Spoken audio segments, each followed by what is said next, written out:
আসসালামু আলাইকুম প্রিয় দর্শক, আজকে বরং একটা জরিপ নিয়ে কথা বলি। জরিপটি এরকম যে নির্বাচনে কি হবে, আমাদের রাজনৈতিক অঙ্গনে রাজনৈতিক দলগুলোর প্রতি মানুষের চিন্তাভাবনা কেমন, সমর্থন কেমন অথবা অসমর্থন কেমন, ঘৃণা কেমন, এইগুলি নিয়ে একটা জরিপ। এবং এই জরিপটা করেছেন একটা আন্তর্জাতিক পরামর্শ প্রতিষ্ঠান ইনোভেশন কনসাল্টিং। এর আগেও একাধিক জরিপ করেছে নির্বাচন নিয়ে। সেই জরিপগুলো নিয়ে কিছু কিছু ক্ষেত্রে মানুষ কৌতূহল নিয়ে তাকিয়েছে, নতুন নতুন ইনফরমেশন পেয়েছে এবং মানুষের চিন্তার যে ধারাটা কোন দিকে যাচ্ছে বোঝার চেষ্টা করেছে। আবার কিছু কিছু জরিপ নিয়ে মানুষের মধ্যে এক ধরনের কৌতূহলের বিপরীতে এক ধরনের হাস্যরসও আমি দেখতে পেয়েছি। আমরা দু ধরনের কথাই বলবো। তবে এবার যে জরিপটা হয়েছে, এই জরিপটা তাদের দ্বিতীয় পর্বের ফলাফল নিয়ে তারা আলোচনা করেছে। মানে এর আগে অনেকগুলো করেছে। এর আগে একটা করেছিল এ মাসেই, ঠিক 2-3 দিন আগের ঘটনা। গত শুক্রবারে তারা একটা জরিপ করেছে, 21শে সেপ্টেম্বরও তারা আরেকটা জরিপ প্রকাশ করেছিল। সেটার কথা আমি একটু পরে বলবো। আজকে সর্বশেষ জরিপটা নিয়ে বলি। এটা নিয়ে আমি খুব বেশি একটা ব্যাখ্যা করবো না, আমি খালি কয়েকটা পয়েন্ট বলে যাই আপনাদের কাছে, তাহলে যাতে আপনারা বুঝতে পারেন যে কী হয়েছে। এটা সেপ্টেম্বর মাসের 2 তারিখ থেকে 15 তারিখ পর্যন্ত দেশের প্রায় 10,413 জন ভোটার, বিভিন্ন বয়সী ভোটারের উপর তারা প্রশ্ন করেছিল, নানা রকম প্রশ্ন করেছিল, তার উপর ভিত্তি করে তারা এটা করেছে। এবং এই যে 10,413 এরা সবাই কিন্তু 18 বছরের বেশি বয়স্ক। এখানে গ্রামের লোক ছিল, মানে ঢাকার বাইরের লোক ছিল, আবার ঢাকার লোকও ছিল। একটা ব্যালেন্স তারা করেছে। ওই স্যাম্পলিংটা খুব ভালো হয়েছে, আমি স্যাম্পলিংটাকে ভালোই বলবো। প্রথমত যেগুলি দেখে আপনারা হয়তো আমি জাস্ট পড়ে গেলে বুঝতে পারবেন যে সেখানে ভোট দেওয়ার, যারা ভোট দিতে চায় তাদের মধ্যে সবাই কিন্তু বলেনি কাকে ভোট দিতে চায়। এই 10,000 জনের মধ্যে কেবল 4,721 জন বলেছে তারা কাকে ভোট দিতে চায়, বাকিরা বলেনি। যারা বলেছে তাদের মধ্যে 41.30% বলেছে তাদের পছন্দের দল হচ্ছে বিএনপি, আর জামাতে ইসলামকে পছন্দ করেছে 30.30%। আর জাতীয় নাগরিক পার্টি মানে এনসিপি, যেটাকে আমরা অনেক সময় কিংস পার্টিও বলি, সেই এনসিপিকে পছন্দ করেছেন মাত্র 4.10% লোক। মানে এনসিপির কিন্তু চূড়ান্ত ভরাডুবি। অনেকে আবার জিজ্ঞাসা করেছে, অনেকে আবার এটাও বলেছে তারা এগুলো কোনোটাকে পছন্দ করে না, তারা আওয়ামী লীগকে পছন্দ করে। আওয়ামী লীগ কিন্তু নির্বাচনে অংশ নিতে পারবে এটা এখনও মনে হচ্ছে না। তো আওয়ামী লীগের প্রতি পছন্দ দেখিয়েছে 18.8% মানুষ। এটা কিন্তু একটা খুবই লক্ষণীয় একটা প্রবণতা, যে দলটা নাই, যে দলটাকে সমর্থন করলে আপনার নানা রকম হেনস্থার শিকার আপনি হতে পারেন, সেই দলের প্রতি এত প্রতিকূলতার মধ্যেও সেই দলের প্রতি 18% মানুষ তারা আওয়ামী লীগকে বলেছে তারা থাকলে আমরা তাদেরকে ভোট দেব। খুবই ইন্টারেস্টিং কিন্তু। তাহলে আওয়ামী লীগকে কি নির্বাচন করতে দেওয়া উচিত, এটাও প্রশ্নের মধ্যে ছিল। এবং দেখা গেছে যে প্রায় অর্ধেক মানে 45.79% বলেছেন মানুষ, উত্তরদাতা বলেছেন যে তারা মনে করেন আওয়ামী লীগকে নির্বাচনে অংশ নেওয়ার সুযোগ দেওয়া উচিত। আর এর বিপরীত দিকে 45.58% উত্তরদাতা মনে করেন বিচার হওয়ার আগে আওয়ামী লীগকে নির্বাচনে অংশ নিতে দেওয়া উচিত নয়। লক্ষ্য করুন, এখানেও কিন্তু অল্প ব্যবধান হলেও বেশিরভাগ লোক কিন্তু বলেছেন যে আওয়ামী লীগকে নির্বাচনে অংশ নিতে দেওয়া উচিত।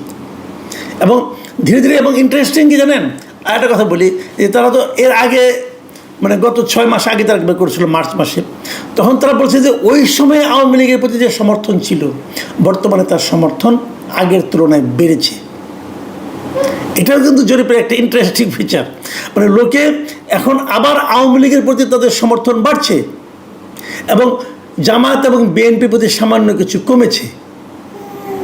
এবং তারা দেখেছে যে বিভাগ ওয়াইজ এক একটা বিভাগে এক এক ধরনের প্রবণতা।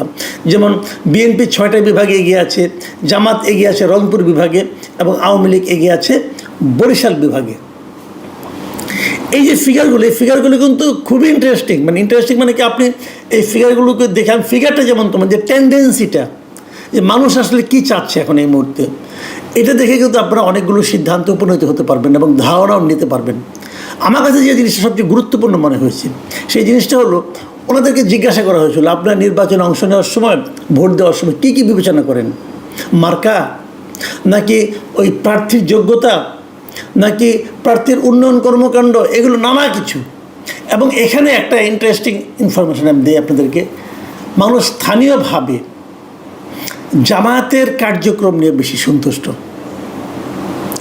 মানুষ ভোটাররা, এই যে উত্তরদাতারা বলেছেন যে জামায়াতে ইসলাম বিভিন্ন এলাকায় যে সমস্ত কার্যক্রম করছেন তার এলাকার ভোটাররা কিন্তু জামায়াতের কর্মকাণ্ড নিয়ে হ্যাপি, এবং তারা আবার আওয়ামী লীগের কর্মকাণ্ড নিয়ে কিন্তু খুবই আনহ্যাপি। এটাও একটা ইন্টারেস্টিং ব্যাপার।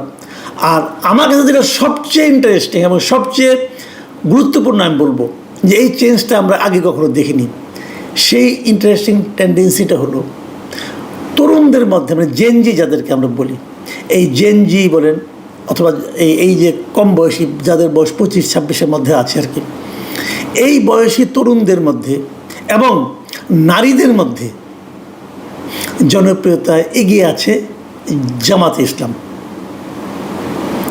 এবং এই যে টেন্ডেন্সিটা, এটা কিন্তু আমি মনে করি খুব ইন্টারেস্টিং। এখন আমি শেষ করবো, আর বেশি বলবো না। আমি গেলে পুরনো একটা কথা বলি, আজ থেকে 2 দিন আগের কথা, যে 21শে সেপ্টেম্বর যে জরিপটা হয়েছিল, এটা হলো এই দ্বিতীয় দফার প্রথম পর্ব, যে প্রথম রাউন্ডের জরিপ ছিল। সেখানে আপনারা সবাই নিশ্চয়ই হেডলাইনে দেখেছেন এবং এই হেডলাইন দেখে অনেকে হেসেছেন। সেই জরিপটা ছিল যে ওখানে বলা হয়েছিল যে 78% বেশি মানুষ অন্তর্বর্তী সরকারের কার্যক্রমে সন্তুষ্ট।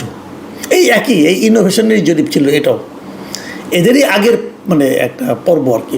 এবং সেখানে বলা হয়েছিল যে মানে ভালো এই অন্তর্বর্তীকালীন সরকারের কার্যক্রমকে ভালো বলেছে 39.5% মানুষ, এবং মোটামুটি ভালো বলেছেন 39.2% মানুষ। যদি যোগ করি আমরা তাহলে হয়ে যায় 78.7% মানুষ।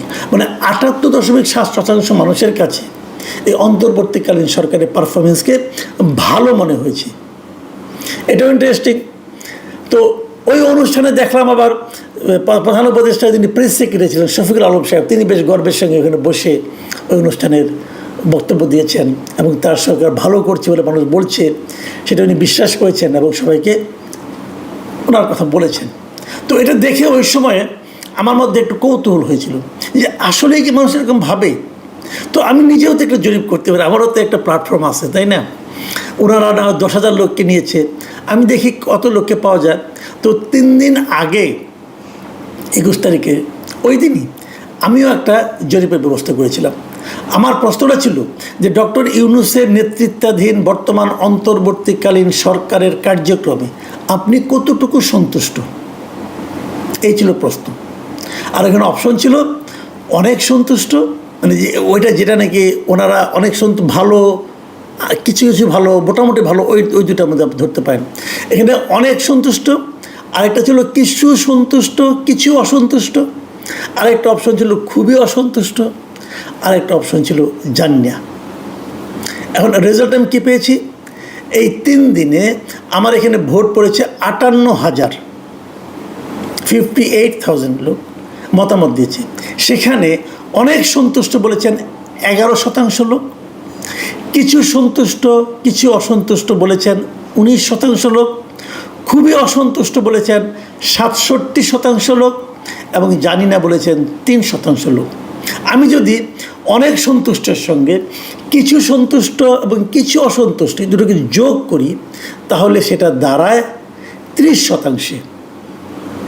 তাহলে 30% লোক তারা এই সরকারের উপর মোটামুটি হ্যাপি, আর খুবই আনহ্যাপি সংখ্যা কত, মানে পার্সেন্টেজ কত, 67%। আমিও মানে বাংলাদেশিদের উপরে করেছি, কারণ বাংলা ভাষায় করেছি আমি। এখানে তো আর আমেরিকান লোক অংশ নেবে না, হয়তো বিদেশে যারা অবস্থান করছেন বাংলাদেশে তারাও হতে পারেন, তারাও তো এবার ভোট দিতে পারবেন। কাজে আমি বুঝতেই পারলাম না যে আমার এখানে যেটা 30% হলো সেটা ইনোভেশনের হিসাবে 78% হলো কী করে, আমার কাছে ক্লিয়ার না। তারপরেও জরিপের উপর আস্থা রাখা নিরাপদ না। আপনারাও জরিপের উপর আস্থা রাখেন না, ইনোভেশনের উপরেও রাখেন না, আমার উপরেও রাখেন না, কোনো সমস্যা নাই। তবে যে টেন্ডেন্সিগুলি বললাম এগুলো মাথায় রাখেন। প্রিয় দর্শক, এখন এই পর্যন্তই। আল্লাহ হাফিজ।